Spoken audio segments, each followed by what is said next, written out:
Hello guys, welcome to my channel let's crack judiciary. So guys, आज के video में Haryana judiciary में आने वाला subject Haryana urban act control of rent and eviction 1973 हम करेंगे। दो पार्ट्स में करवा रही हूँ, पार्ट 1 में और पार्ट 2 में। और प्रीलिम में 3-4 क्वेश्चन इसमें से आ जाते हैं, तो ज़्यादा टाइम भी नहीं लगेगा और हम अपना कवर भी कर लेंगे। ठीक है, चलिए इस एक्ट का सबसे पहले ऑब्जेक्टिव समझ लेते हैं। देखिए, जो भी स्टेट्स हैं, लोकल लॉ आते हैं, उनसे रिलेटेड जो एक्ट होते हैं स्पेशली रेंट से, तो वो हर स्टेट के तकरीबन सेम ही हैं, प्रोविजंस ऑलमोस्ट सेम हैं। कुछ चीज़ें होती हैं जो अलग होती हैं, अदरवाइज सब में बातें जो हैं, मतलब एक मेन प्रोविज़न कहें, वो सेम ही होते हैं। कुछ कुछ चीज़ें फिर अलग हो जाती हैं। तो रेंट को रेगुलेट करना और कुछ बिल्डिंग्स रेंटेड लैंड पे वो अप्लाई होगा, अर्बन एरिया में अप्लाई होगा, टेनेंट को कैसे निकाल सकते हैं, ये सभी प्रोविजंस डील करता है ये एक्ट। ठीक है, तो इसका ऑब्जेक्टिव होगा to control the increase of rent of certain buildings and rented land situated within the limits of urban areas and the eviction of tenants therefrom। तो ये इसका ऑब्जेक्टिव है।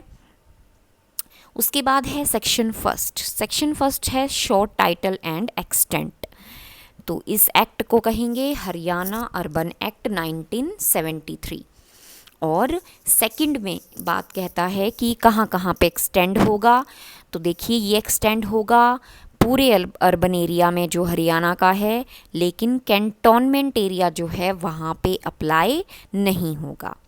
ठीक है, तो अगर नहीं का आता है कि कहाँ पे अप्लाई नहीं होता है, तो कैंटोनमेंट एरिया और रूरल एरिया हम ले सकते हैं, है ना। रूरल मतलब विलेज से रिलेटेड, अर्बन का हमें पता है सिटी टाउन से रिलेटेड जो होता है। सब सेक्शन 3 कहता है कि इस एक्ट में जो बिल्डिंग इस एक्ट तक या इसके बाद, यानी कि ऑन और आफ्टर जो हैं बनी हैं, कंप्लीट हुई हैं, उन पे ये अप्लाई नहीं होगा। कब तक? 10 साल तक। यानी कि ये एक्ट आया 73 में। सपोज़ कीजिए 73 में कोई बिल्डिंग है वो कंप्लीट हुई है, या उसके बाद 73 के बाद हुई है, तो जब भी वो कंप्लीट हुई है, या ऑन या आफ्टर, तो उसके 10 साल तक, उसके 10 साल बाद तक ये अप्लाई नहीं होगा एक्ट। ठीक है, तो दो चीज़ें हैं, ऑन और after the commencement of act, और 10 years from the date of completion. तो दो चीज़ें हैं इसमें। उसके बाद है सेक्शन 2 डेफिनेशंस। देखिए, सबसे पहले है एक ही बिल्डिंग। बिल्डिंग क्या है? बिल्डिंग को क्या माना है? बिल्डिंग है और उसका कुछ पार्ट, बिल्डिंग का कुछ पार्ट जो किसी पर्पज़ के लिए दिया हुआ है। ज़रूरी नहीं है वो पर्पज़ एक्चुअली में यूज़ हो रहा हो या नहीं। ठीक है, दो चीज़ें हैं, बिल्डिंग या उसका पार्ट। किसी पार्ट जो है बिल्डिंग का वो किसी पर्पज़ के लिए दिया था, लेकिन हो सकता है वो पर्पज़ उसका यूज़ हो रहा हो या नहीं, तो वो इंक्लूड होगा। ठीक है, और क्या क्या इंक्लूड हैं देखिए, land, godown, out houses, gardens, lawns, wells और टैंक्स।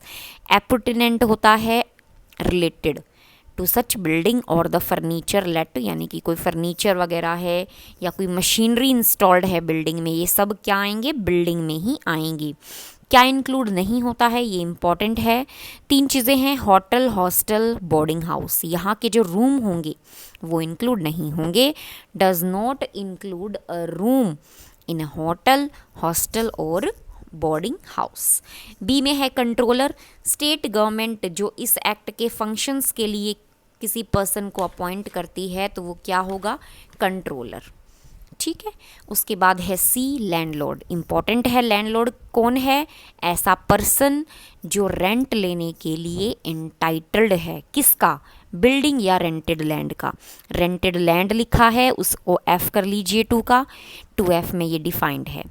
ठीक है, तो ऐसा पर्सन जो इंटाइटल्ड है रेंट रिसीव करने के लिए किसी बिल्डिंग या rented land, whether on is on account और ऑन बिहाफ, या तो खुद के लिए या वो काम कर रहा है as a trustee, guardian, receiver, executor और एडमिनिस्ट्रेटर किसी दूसरे पर्सन के लिए, तब वो जो रिसीव ये कर रहा है वो कौन है? लैंडलॉर्ड। तो ये लैंडलॉर्ड की कितनी वाइड डेफिनेशन कर दी है, इन पर्सन को भी इंक्लूड कर लिया है, ठीक है। और for the benefit of any other person, ठीक है, आप ले रहे हैं किसी और पर्सन के बिहाफ में या एज अ ट्रस्टी गार्जियन, ये सब इंक्लूड होंगे। और ये इंपॉर्टेंट चीज़ है, इंपॉर्टेंट मार्क करें, इंक्लूड्स अ टेनेंट। टेनेंट को इंक्लूड कर लिया है कौन? जो सबलेट करता है बिल्डिंग, ठीक है, यानी कि टेनेंट है, सबलेट कर दिया, यानी कि सब टेनेंट हो गया वहाँ पे, तो वो भी क्या होगा? टेनेंट। लैंडलॉर्ड होगा फॉर हुम? सब टेनेंट के लिए, ठीक है, उसे भी इंक्लूड कर लिया है। And every person from time to time deriving title under, यानी कि लैंडलॉर्ड से जो टाइटल डिराइव कर रहा है, ठीक है, प्रॉपर्टी को आगे ले रहा है, टाइटल डिराइव कर रहा है, वो भी लैंडलॉर्ड होगा। डी में है non residential building. Non residential building D में है और जी में है रेसिडेंशियल बिल्डिंग, इसका अपोजिट। तो नॉन को इन्होंने डिफाइन किया है, रेसिडेंशियल को नहीं। नॉन रेसिडेंशियल बिल्डिंग में देखिए क्या कह रहा है, कोई ऐसी बिल्डिंग जो मेनली यूज़ हो रही है बिजनेस या ट्रेड के लिए, वो क्या है? नॉन रेसिडेंशियल बिल्डिंग है। और या फिर दूसरी चीज़, पार्शली वो किसी बिजनेस या ट्रेड के पर्पज़ के लिए यूज़ हो रही है एंड पार्शली रेसिडेंस के लिए, तब भी मान लो कोई बिल्डिंग का जो पार्ट है उसमें बिजनेस ट्रेड हो रहा है, ठीक है, और पार्शली हो रहा है रेसिडेंस, ठीक है, तो तब भी वो यहाँ आता है नॉन रेसिडेंशियल बिल्डिंग में। देखो प्रोवाइजो में कंडीशन है, सब्जेक्ट टू द कंडीशन, ठीक है, यहीं पे पहले तो मेन पार्ट में लिखा है कि जो पर्सन पार्शली वहाँ बिजनेस ट्रेड कर रहा है वही बंदा रह रहा हो, तो वो क्या होगा? नॉन रेसिडेंशियल बिल्डिंग के लिए, ठीक है। प्रोवाइजो देखो क्या कहता है, फिर कंडीशन लगा दी, अगर बिल्डिंग लेट आउट करते हैं रेसिडेंशियल और नॉन रेसिडेंशियल दोनों के लिए अलग अलग, ठीक है, और एक पर्सन से ज़्यादा, सेम सेकंड पॉइंट में क्या बात कर रहा था, सेम को दे दी, पार्शली बिजनेस ट्रेड के लिए, पार्शली रेसिडेंस, और वही बंदा रह रहा है जो बिजनेस ट्रेड कर रहा था, ठीक है। प्रोवाइजो में कह दिया कि बिल्डिंग लेट आउट कर दी रेसिडेंशियल और नॉन रेसिडेंशियल के लिए एक से ज़्यादा बंदों को, जो पोर्शन रेसिडेंस वाला उसको नॉन रेसिडेंशियल बिल्डिंग नहीं मानेंगे, ठीक है। तो सेकंड पॉइंट को थोड़ा सा एक्सेप्शन हो गई है प्रोवाइजो की, प्रोवाइजो में ऑलमोस्ट एक्सेप्शन ही आती हैं। फिर एक्सप्लेन करता है एक्सप्लेनेशन में कि जहाँ पे बिल्डिंग यूज्ड हो रही है बिजनेस या ट्रेड के लिए, तो it shall be deemed to be non residential building, यानी कि बिल्डिंग को आप यूज़ कर रहे हो बिजनेस ट्रेड के लिए तो वो नॉन रेसिडेंशियल बिल्डिंग है, ऊपर पढ़ के आए, बेशक से उसका कुछ पोर्शन रेसिडेंस के लिए यूज़ हो जाए, कोई फ़र्क नहीं पड़ेगा, रहेगी वो नॉन रेसिडेंशियल बिल्डिंग, ठीक है। ई में prescribe not so important, F में रेंटेड लैंड, तो ऊपर हमने पढ़ा कि लैंडलॉर्ड लेट आउट करता है बिल्डिंग या रेंटेड लैंड को। रेंटेड लैंड होती है जो बिजनेस ट्रेड के लिए सेपरेटली एक लैंड लेट आउट की जाती है, उसे बोलते हैं रेंटेड लैंड, ठीक है। जी में है रेसिडेंशियल, अपोजिट हो गया डी का, डी जी से याद करना। एच में टेनेंट, वेरी इंपॉर्टेंट, ठीक है, अगर मैं डेफिनेशन में मानूँ सबसे इंपॉर्टेंट है टेनेंट की, ध्यान दीजिएगा। ऐसा पर्सन या तो खुद या किसी दूसरे के बिहाव पे रेंट देता है बिल्डिंग या रेंटेड लैंड का, तो बिल्डिंग यानी कि रेसिडेंशियल नॉन रेसिडेंशियल दोनों हो सकती है, ठीक है। तो टेनेंट वहाँ रेंट पे कर रहा है, इंक्लूड कर दिया वो टेनेंट जो निकालने के बाद भी टेनेंसी ख़त्म हो गई है फिर भी वहाँ पे रह रहा है, वो भी टेनेंट है, दो हो गए, ठीक है। और अगर वो पर्सन मर जाए, डेथ हो जाए टेनेंट की, और जो शेड्यूल में हेयर हैं वो वहाँ रह रहे थे उसकी डेथ के टाइम, तो वो भी क्या हैं? टेनेंट होंगे। तीन चीज़ कर दी, ठीक है। पहली क्या? खुद या किसी के अकाउंट पे बिहाफ पे रेंट पे कर रहा है किसी बिल्डिंग या रेंटेड लैंड का। दूसरा क्या? टेनेंट टर्मिनेशन के बाद भी वहाँ पे रहता है। और तीसरा, डेथ हो जाती है पर्सन की और शेड्यूल वाले जो हेयर हैं वो वहाँ पे रह रहे थे डेथ के टाइम पे, तो वो भी इंक्लूड करती है। बट लेकिन not include a person placed in occupation of a building. क्या नहीं किया आप? दो चीज़ें हैं इसमें। मान लो टेनेंट ने उसको किसी दूसरे ऑक्यूपेशन के लिए पर्सन को दे दिया, तो वो इंक्लूड टेनेंट नहीं होगा। आप दे सकते हैं लेकिन लैंडलॉर्ड की रिटन कंसेंट के साथ, ठीक है, आप किसी पर्सन को ऑक्यूपेशन के लिए दे सकते हैं, कंसेंट लगेगी। और दूसरी चीज़, मान लो आप रेंट वगैरह देते हैं, किस चीज़ का, पब्लिक मार्केट में कार्ट स्टैंड का, स्लोटर हाउस का, शॉप्स वगैरह का, या लीज़ के लिए जो शॉप्स वगैरह हैं या लीज्ड पे दिया हुआ है म्यूनिसिपल टाउन को या नोटिफाइड एरिया कमेटी को आप दे रहे हो, यानी कि अर्बन एरिया में आ जाएगा ये, इनको अगर आप दे रहे हो तो वो टेनेंट नहीं होंगे। तो 2 नेगेटिव में है, 3 पॉजिटिव में, टेनेंट में ये आ जाता है। ठीक है, except with the written consent of the landlord or person to whom the collection of rent or fees in a public market, cart stand, slaughter house or of rents for shops has been framed out or leased by a municipal town or notified area committee. ठीक है, मैंने आपको बताया। आई में है urban area, urban area जिस पे act है अर्बन, तो म्यूनिसिपल कमेटी वाला जो एरिया है वो notified area committee, Faridabad complex administration या फिर एरिया डिक्लेयर किया गया है स्टेट गवर्नमेंट से नोटिफाई करके, वो अर्बन एरिया के अंडर में आएगा। ठीक है, उसके बाद देखिए सेक्शन 3। सेक्शन 3 भी काफ़ी इम्पॉर्टेंट है, प्रीलिम में आ चुका है कि स्टेट गवर्नमेंट किसी पर्टिकुलर एरिया यानी कि बिल्डिंग या क्लास को या रेंटेड लैंड को कह सकती है कि भाई आप पे ये एक्ट अप्लाई नहीं होगा। तो किसकी पावर है, स्टेट गवर्नमेंट की। प्रीलिम के लिए याद रखना, एग्जाम्पशन कौन करवा सकता है, स्टेट गवर्नमेंट। उसके बाद है section 4, determination of fair rent. ठीक है, ये भी इम्पॉर्टेंट है। देखो पहला इसमें लिया है सबसेक्शन कि जो कंट्रोलर है उसके पास टेनेंट जाता है या लैंडलॉर्ड जाता है, एप्लीकेशन डालता है कि भाई इस बिल्डिंग को हम दे रहे हैं, या टेनेंट कहेगा कि हम रेंट पे ले रहे हैं, आप इसका फेयर रेंट फिक्स कर दीजिए इस बिल्डिंग या रेंटेड लैंड का। ठीक है, कंट्रोलर क्या करेगा, इंक्वायरी बिठाएगा, उसके बाद फिक्स कर देगा फेयर रेंट। और ये ऑपरेटिव कब से होगा, जब से टेनेंट या लैंडलॉर्ड ने एप्लीकेशन डाला था। ठीक है, सेकंड में कहता है जब भी आप फेयर रेंट को फिक्स करते हैं तो कंट्रोलर सबसे पहले एक बेसिक रेंट को डिटरमाइन करता है। ए बी डाला है, ए में क्या है, ए में कहता है मान लो कोई बिल्डिंग थी जो 31 दिसंबर 1961 31 ऑफ दिसंबर 1961 से पहले कंप्लीट बन चुकी थी। ठीक है, कोई बिल्डिंग थी इस टाइम से पहले बन चुकी थी या लेट आउट कर दी थी इस टाइम से ही पहले, तो जो भी उस लोकेलिटी में रेंट चल रहा था वही एक बेसिक रेंट के लिए हो जाएगा। ठीक है, उसके बाद है बी।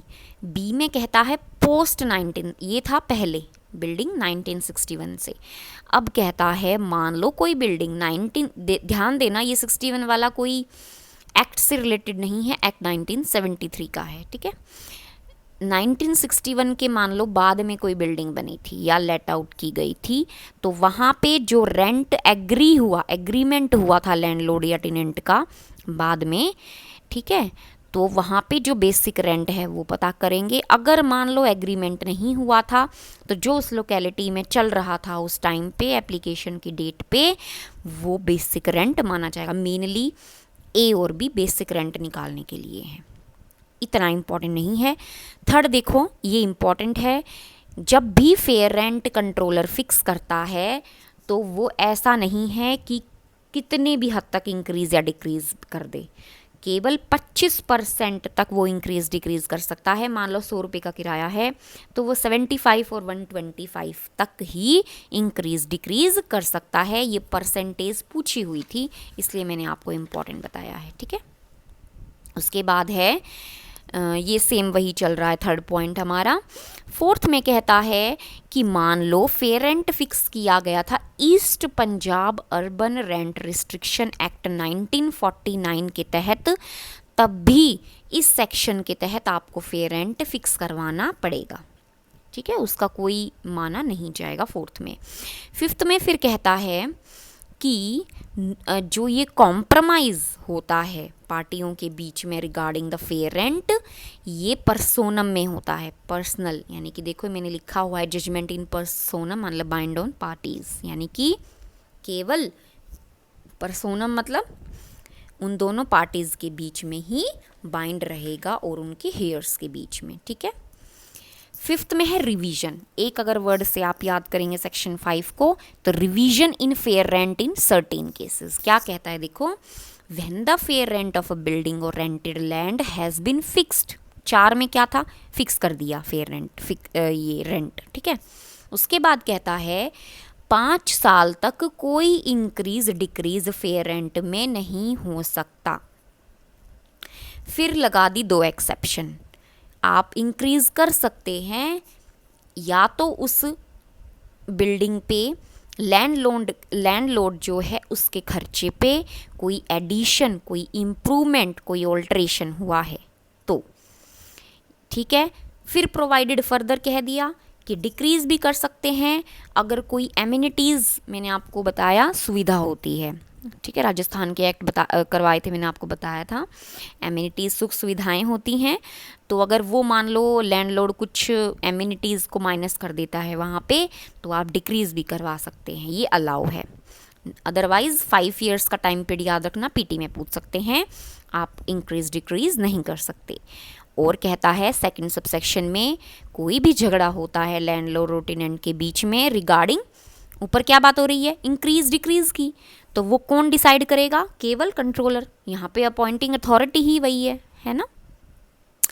उसके बाद देखिए landlord not to claim anything in excess of fair rent, ठीक है। क्या कह रहा है देखो कि जो भी ये लैंडलॉर्ड है ये फेयर रेंट के एक्सेस में कुछ भी नहीं क्लेम कर सकता। वेरी इंपॉर्टेंट, क्योंकि यहाँ पे पनिशमेंट है सेक्शन 22 की।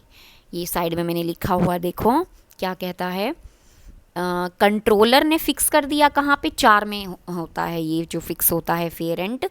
तो इसमें कहता है कि लैंडलॉर्ड जो है वो क्लेम नहीं करेगा या रिसीव नहीं करेगा कोई भी फेयर रेंट को, यानी कि वो ऐसे डिमांड नहीं कर सकता, केवल 1 महीने का एडवांस ले सकता है, किसका, किराए का, ठीक है।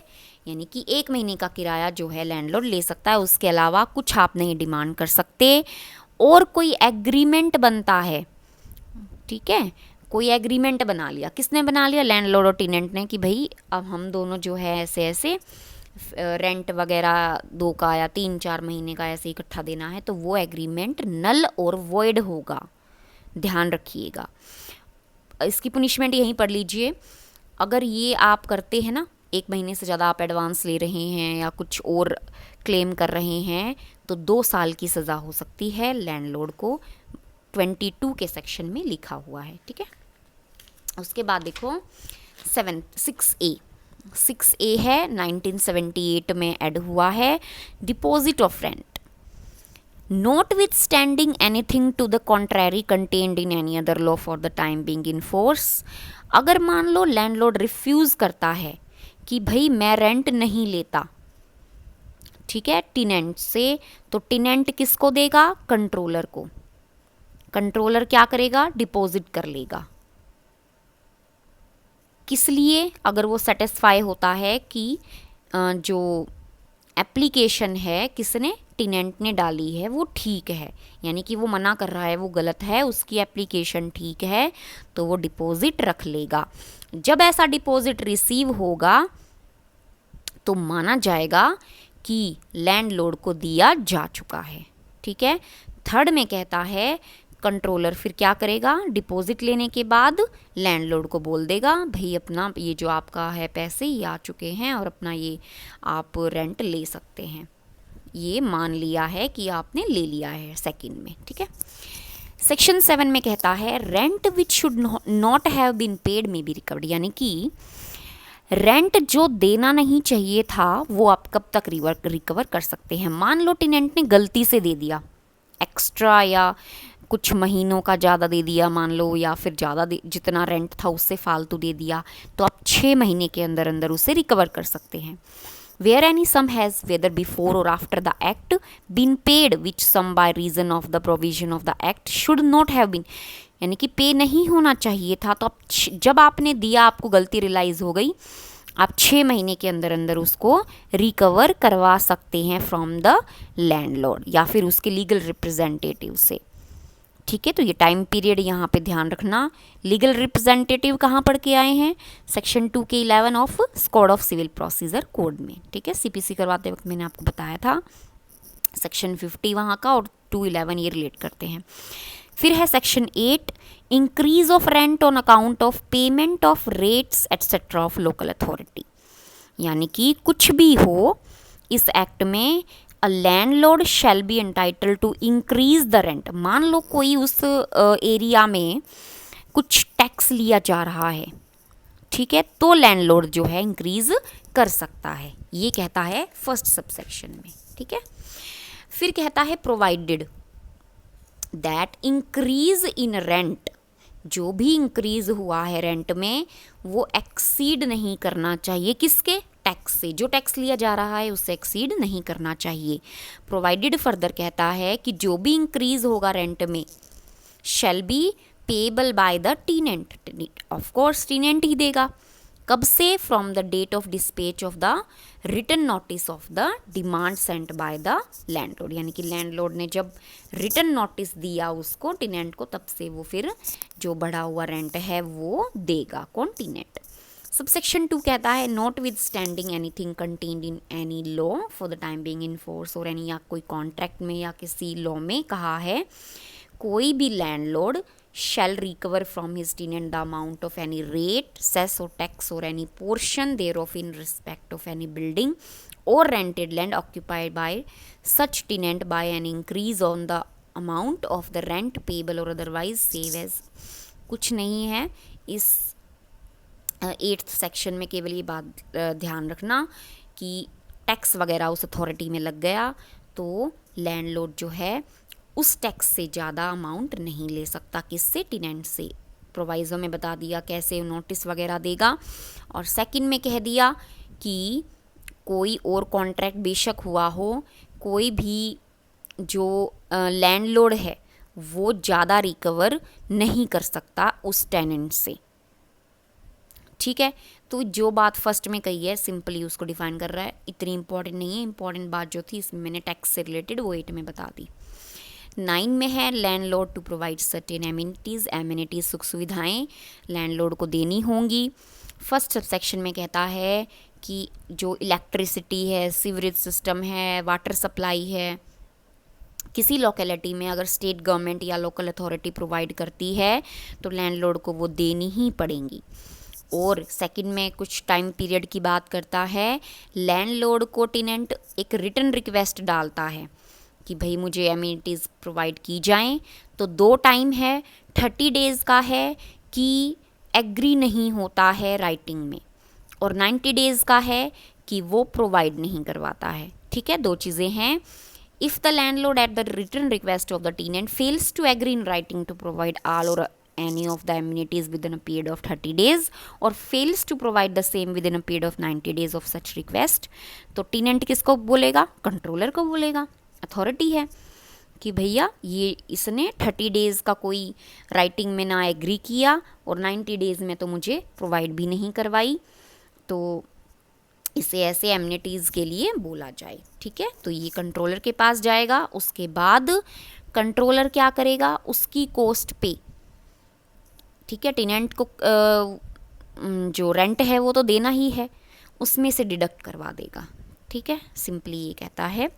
प्रोवाइडेड फिर है कि रेट ऑफ डिडक्शन, जो भी खर्चा होगा, जो डिडक्शन है 50% जो रेंट है उससे ज़्यादा नहीं होनी चाहिए। मान लो 100 रुपये का रेंट देता है वो, तो 50 रुपये तक की ही ऊपर जो यहाँ पे एमिनिटीज़ हैं उनका डिडक्शन करवा सकता है। ठीक है, ये नहीं कि 100 का 100 ही आपने काम करवा दिया।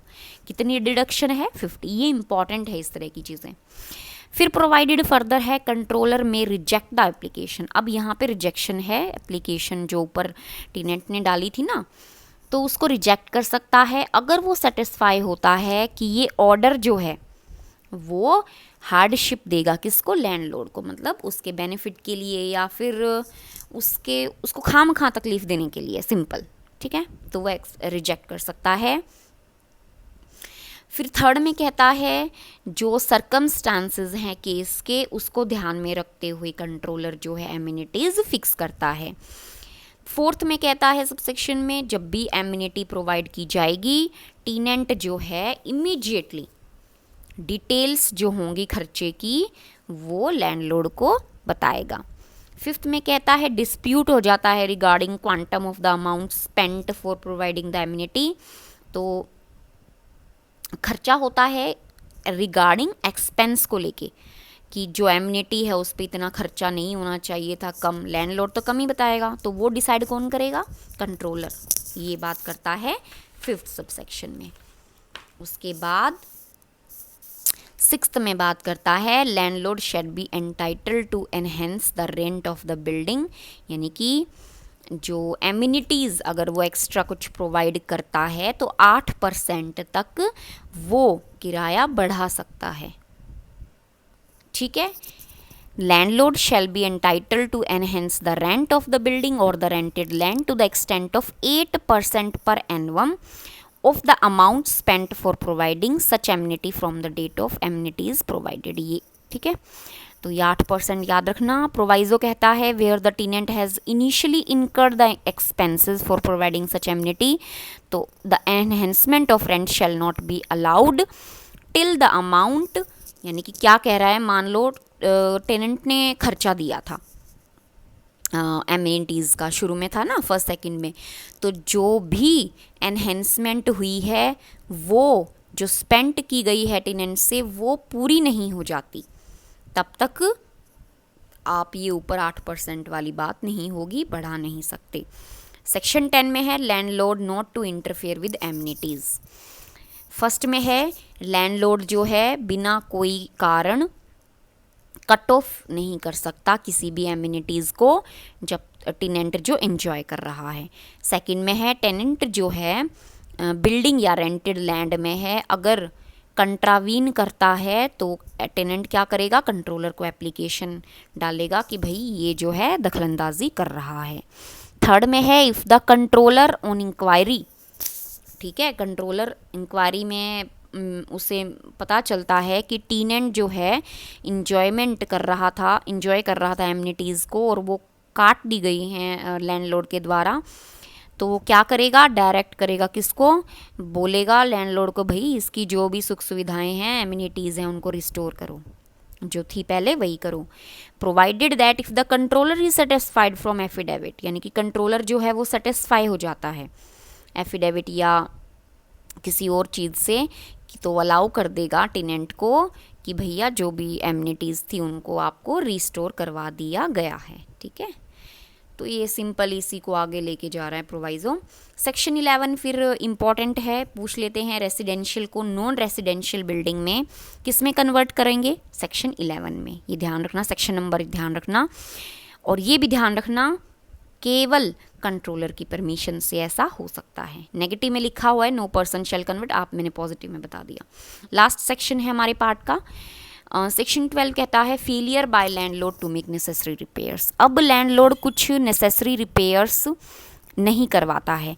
If a landlord fails to make the necessary repairs to a building other than structural alterations, ठीक है, लैंडलॉर्ड फेल हो जाता है कुछ ज़रूरी रिपेयर करवाने से, तो कंट्रोलर क्या करेगा? डायरेक्ट करेगा, टेनेंट एप्लीकेशन डाल देगा कि भाई ये लैंडलॉर्ड जो है कुछ ये बहुत ज़रूरी रिपेयर है, मान लो पानी है टैप से ना कि वो कहीं और से भी जैसे ओवरफ्लो हो रहा है या कुछ भी, ये ज़रूरी होती है, नेसेसरी रिपेयर्स तो यही आएंगी, तो वो कह सकता है कंट्रोलर को एप्लीकेशन डालेगा कि भाई कंट्रोलर ये आप जो है इसको कहिए लैंडलॉर्ड को ये मेरा जो नेसेसरी जो रिपेयर्स का काम है इसको करवाए, इसकी ऑल्ट्रेशन करवाए।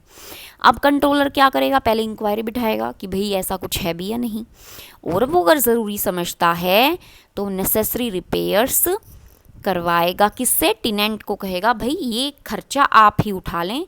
फिर क्या होगा कि बाद में जब आप किराया देंगे उसमें से डिडक्ट कर लिया जाएगा, यानी कि काट के उसको लैंडलॉर्ड को वो जो रेंट है वो दे दिया जाएगा। ठीक है। और प्रोवाइज़ो जो बात करता है इंटरिम ऑर्डर के बारे में, अगर कंट्रोलर सेटिस्फाई होता है एफिडेविट से या जो भी कि अर्जेंट रिपेयर्स आर एसेंशियल, तो वो ऑर्डर देगा राइटिंग में, अलाउ करेगा टेनेंट को कि रिपेयर्स करवा ले बीच में ही। यानी कि इंटरिम ऑर्डर यही होता है ना कि फाइनल डिसीजन नहीं आया है और अर्जेंट है। अब ये टैप वाला एग्जांपल लें, इनमें आप काफ़ी टाइम नहीं लगा सकते हैं, तो इंटरिम ऑर्डर के लिए कंट्रोलर यहाँ पे ऑर्डर दे सकता है कि जो भी फाइनल डिसीजन आए, लेकिन ये भी आप रिपेयर अपने खर्चे पे करवा लीजिए, बाद में जो भी डिसीजन आएगा वो उसी के अकॉर्डिंग, मतलब अगर किराए में से काटना है या नहीं तो वो हम बाद में डिसाइड करेंगे, पहले इसको ऑर्डर दे देगा। ठीक है, तो हमारे सेक्शन 12 तक कवर हो जाते हैं पार्ट 1 में। पार्ट 2 में हम कंप्लीट एक्ट ही कर लेंगे। तो आपको समझ में आया हो तो वीडियो को लाइक और चैनल को सब्सक्राइब कीजिएगा। Thank you.